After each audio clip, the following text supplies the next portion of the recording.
Je veux juste conclure avec un dernier schéma. Je parlais tantôt, je vous ai montré l'escalier, j'ai montré le triangle et le carré. Et ça ressemble un peu, mais c'est différentes façons de regarder qu'est-ce qui se passe dans nos consciences. Il faut être conscient qu'on a une conscience, on a le subconscient et on a le superconscient. Et la conscience dans notre quotidien de vie, là, les sens et tout, il y a l'inconscience aussi. C'est l'autopilote, ça. C'est celui qui met trop de dos au boulot, qui suit la masse, qui se pose pas de questions. C'est un peu zombie. C'est écrit en anglais, mais je vais le traduire. Parce que j'ai pris un coaching spirituel, là, j'ai pas les mots, là, je veux trop en dire vite. Bon, alors, la case numéro 1, c'est inconsciemment pas conscient. Inconscient, mais à un point que t'es même pas conscient que t'es inconscient. Tu ne sais pas et tu ne sais pas que tu ne sais pas. C'est l'étape de l'ignorance et l'inconscience. Et c'est ce qu'on a témoigné dans les 3 dernières années, c'est l'ignorance et l'inconscience. Il y en a qui ont été conscients, qui sont pas conscients, sont conscients qui savent pas. Mais il y a quelque chose qui remue à l'intérieur. Tu le sais que tu le sais pas, tu commences à te réveiller. Tu commences à avoir un petit peu de sagesse, un petit peu de connaissance. Mais t'as pas encore de skills, t'as pas encore c'est pas enraciné. Il y a un manque de sagesse, mais il y a une volonté ici, il y a une étape. Il y en a beaucoup, beaucoup, beaucoup qui sont allés là. Et il y en a beaucoup que grâce aux dernières 3 années, se sont rendus là. Ils sont conscients, sont réveillés. Ils savent qu'ils voient ce qui se passe dans le monde, ils pratiquent. Ils sont conscients, awareness, ils ont un sens d'observation, un éveil, ils ont plus de connaissances, ils ont une habilité et de là émerge de la sagesse. Et la 4e, c'est tu es complètement imprégné. Tu as fait beaucoup, beaucoup, beaucoup de pratiques, des milliers d'heures de pratique de ça, que ça devient automatique, c'est naturel. Tu es tout simplement, tu maîtrises, tu as une sagesse et tu influences les autres. Un Jésus, un Bouddha ou peut-être d'autres individus sur la planète se sont acheminés là. Mais c'est important de voir là. C'est pour ça qu'on peut pardonner, dans le sens que c'est un rêve, c'est un grand rêve, le monde, c'est pas la vérité. Et c'est fait sans manque d'amour, sans amour. Donc, tu dis, je trouve que le plus facile à dire, mais il est dans l'ignorance, le pauvre ou la pauvre. J'ai déjà été là, ça m'arrive de retomber là de temps en temps, là, mais c'est rare, parce que je suis plus ignorante, là.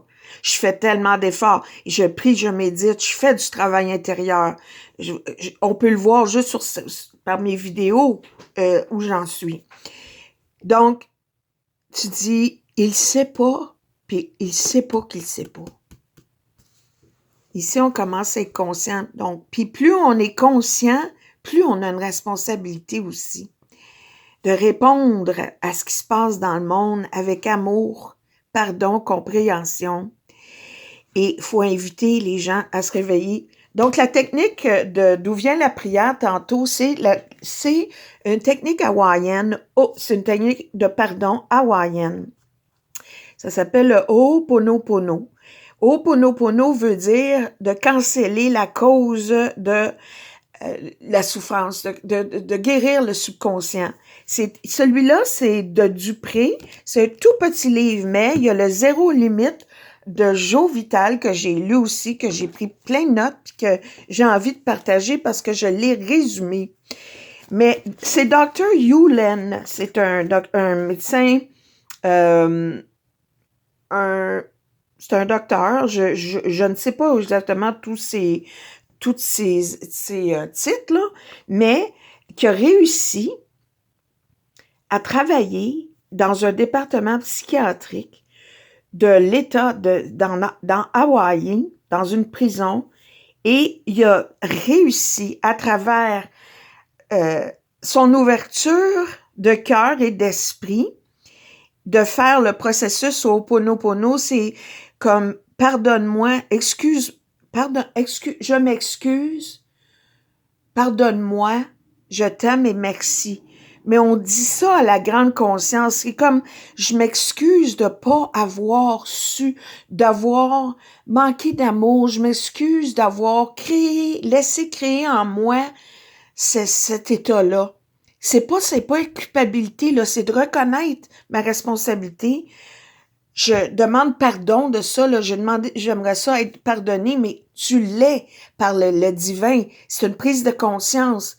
Et je t'aime, c'est l'amour en toi qui aime.